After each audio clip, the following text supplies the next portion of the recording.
So this is my project. My name's Jake Zuliani. My client was Blustream Corporation, which is a small startup in Worcester. And I did my project on optimizing user behavior with large-scale multi-agent reinforcement learning. So first, a bit of background. What is Blustream? What does Blustream do? Well, why is this, how am I applying reinforcement learning to it? Blustream's focused on a lot of things, but one of the core focuses of the company is personalized product care. And what that means is we help other businesses help their customers take care of their stuff. And by doing that, we can help extend consumer lifetime value and reduce churn.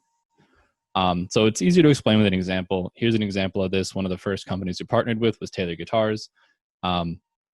Basically, we give Taylor Guitars a bunch of sensors that go into their guitars. So if you buy a new guitar from them, you can spec it out with a sensor called Taylor Sense, which is actually a Blustream sensor. And all it does is it'll tell you if your guitar is in a dangerous environment, like the humidity is too high or the humidity is too low, or if it falls over, if the temperature is in a dangerous area. It'll just send you a notification on your phone and say, hey, you should handle this. You should move your guitar or it's going to take damage. And by doing this, we can help people better take care of their stuff. And if your things don't break, you'll be a customer of Taylor and have a relationship with Taylor for a longer period of time. So we do this in a variety of industries, not just with guitars. All right, where was I? So background motivation, why I'm doing this. Blustream helps you take care of your stuff. I think I was on this slide talking about the use case, Taylor Guitars. Basically, our sensors go in your stuff and it'll send you a notification to your phone if your stuff is in an unsafe environment, like if the humidity is too high or if it's too low, and it'll tell you to take action to help you better protect your things. So if it's in a dangerous zone, it'll just say, hey, you should move your thing. And this can extend consumer lifetime value and reduce churn and generally provide a lot of value to our partners. And we do this not just with guitars, but with a variety of things. So what does this have to do with reinforcement learning and machine learning? How am I using reinforcement learning to optimize anything here? So quick overview of reinforcement learning for you guys who aren't super familiar, because it's not very commonly used, especially in application, or it's not very commonly used in business. It's used much more often in research. Basically, you have some agent and it takes actions in some environment, which returns a new environment state and some reward that's telling the agent how good of a job it's doing. So common ways this is used in research is like playing video games, like an Atari game or much more complex games nowadays. And it's really cool. But here's how it's applicable to Blustream. Basically, if Blustream has some set of business partners, and every business partner, like Taylor Guitars, for example, has some set of users associated with it, all of these users are generating a stream of data from their sensor. So we're getting like humidity data, temperature data, impact data for certain sensors or certain business partners, and different data for other business partners. And it's our job to take all of that data and figure out what actions we need to take on these users and when to take them to optimize for care. So the way it's working right now is it's using static rules. So if your humidity is outside of the safe range for the thing you own, you will get a notification saying you should move it. But the hunch we have is that there's some correlation with time here. Like if we send you a notification at 6 p.m., you might be more likely to respond to it quickly than if we send it at 2 a.m. because you'll probably be asleep. So the first step to actually working towards this is to build a simulation or to build a reinforcement learning system. I developed it using OpenAI's GEM environment pendulum. Basically, it's a really simple reinforcement learning environment where you can push a pendulum to the left or to the right, and the goal is to balance it upright. And I was able to solve this pretty easily using Q-learning. I developed two systems, the policy optimizer and the policy executor, which are totally isolated from each other because in production, they would be their own microservices. And I also developed a agent performance visualization and a policy interpretation visualization, which I'm going to talk about next. So whenever you're dealing with production machine learning systems, it's extremely important that you understand what the machine learning model is doing and why it's doing it. So to help interpret agent policies, I use this program called HiPlot from Facebook, which is an interactive parallel coordinate plotting tool that makes it easy to see the relationship between certain features. In this case, the environment and the actions that the agent is taking. So this is for the pendulum environment, and you can see pretty clearly that the agent's going to be doing nothing up here when the angle is in this area. et cetera, et cetera. I can visualize how the agent developed over time, so I can see what it looked like, in the past and what it looks like now, and compare that to the environment at that time. So it makes it's an easy way to understand better what the agent's doing and why it's doing it, which is really important. So balancing pendulums is cool and all, but it's not actually that. We're not going to put anything to production just because it can balance a pendulum, especially if it's managing so many valuable things for so many people. So the next step is to simulate the environment. This is really tough to do. You might have laughed when you saw simulating users, because how do you simulate a person, right? It's mostly random, the actions that people take. Quite often they're pretty random. So what I wanted to do here was gather a metric I'm calling the TTS for every user, for every notification that it's been sent out in around about the last 3 months. And to do this, it required some very big data processing using Apache Spark and Amazon Elastic MapReduce, which is a parallel computing tool. It's a cluster computing tool. So all of the sensor data, like humidity data, temperature data, and whatnot, is stored in a Postgres database. All of the notification data, what notifications were sent to which person and when, is stored in a Redis data lake.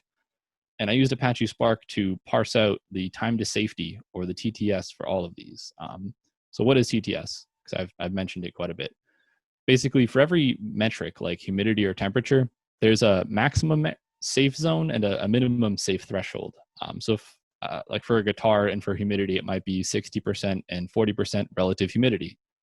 So if the humidity goes over or under those thresholds, it's considered to be in a dangerous area, because the thing could potentially take damage in that zone. And the time to safety is just a measure of how long it took you to return to the safe zone after leaving it. And that's what we're trying to minimize here. And that's what I'm using to use as reward for the reinforcement learning system. Parallel processing with Spark. So how did I actually gather all this? Because there was quite a lot of data here. There was many hundreds of gigabytes of data. Basically, Spark is a big parallel processing engine, and if I wrote a SQL query to do this, it'd probably still be running right now. So what I can do with Spark is split up my SQL query into a directed acyclic graph of tasks to complete on nodes of a parallel compute cluster. So it can run all these tasks in parallel, and I can horizontally scale this as wide as I want it to be to make this job go as quickly as I need it to. And what I was able to get with this is something that looks a bit like this for every single for every single user. So basically on the x-axis here, I have the time of day, and on the y-axis, I have the time to safety, and a couple other metrics. So as we can see here, the time to safety for this particular user is significantly lower between like 11 and 2 p.m. And that's really what we're after here, is to identify trends like this, so we would know that for this user in particular, we'd want to send a notification to them probably somewhere around that time to minimize total time to safety. Unfortunately, a lot of people also look like this, which is pretty random looking. It's a lot of noise. All the TTSs are super high, so not everybody was super predictable. This is a person who would be very hard to optimize notifications for. So getting into results, I ran the notification system, or the reinforcement learning simulation, on these simulated users. Basically, because I had this TTS data, I could effectively simulate users. I would know how they would respond if they got a notification at some hour of the day, because I could sample using the mean and the standard deviation at that time of day for that user. And these results were really good. As you can see, there's like a pretty consistent repeating pattern towards the end here. And looking into this, what it's actually doing is it waits and takes extra loss until the time of day is, I guess, optimal to send a notification to result in the lowest total punishment or the highest reward. And as a comparison, here's static rules, which is what we're using now. So this was about 10,000 seconds better on average in TTS. So that means that every time you left the safe zone for this particular user, static rules was about, it would take about 10,000 seconds longer for them to return to the safe zone, as opposed to optimizing the TTS with reinforcement learning. So this actually doesn't really mean much because it's just for one user. All we care about is how well the system can perform on a ton of users, which is what I tested. So here on the x-axis, we have time to safety standard deviation of the user that's being simulated. And on the y-axis, we have the percent time to safety reduction compared to static rules. So what we can see here is pretty clear. As the standard deviation of time to safeties increases, the amount of benefit you get out of this reinforcement learning systems decreases. So around about 30,000 is where it becomes not worth it anymore to use a reinforcement learning system as opposed to static rules.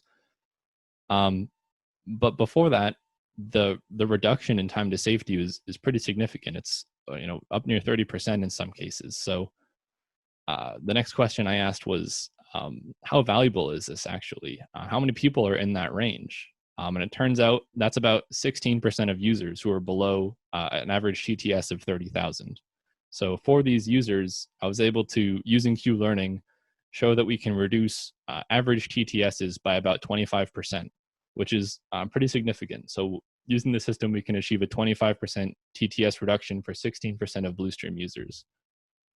And that's about it. I have an interactive visualization that I had set up. I'm not even sure if it's still set up behind this because I might have closed it when we got Zoom bombed.